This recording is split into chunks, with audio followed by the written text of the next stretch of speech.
Ek sien mense reis die hele wêreld vol en beplan om steen te werf in die buiteland vir ons Afrikaner mense, soos wat Donald Trump dan begin het. Die tweede groep is nou al Amerika toe.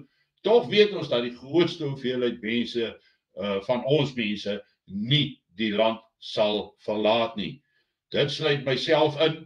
Ons het 'n taak hierso, ons het 'n missie om 'n veilige gebied te verseker waarbinne ons mense normaal kan voortbestaan. Wanneer hierdie geweld oorgaan in totale anargie en wanneer hierdie massa bloedvergieting begin plaasvind wat almal so duidelik sien en waarteen siener dan ook gewaarsku het, en die feit dat daar soveel mense gekyk het, sê vir my dat daar 'n groeiende bekommernis sonder dat daar besef is dat 'n oplossing gevind moet word.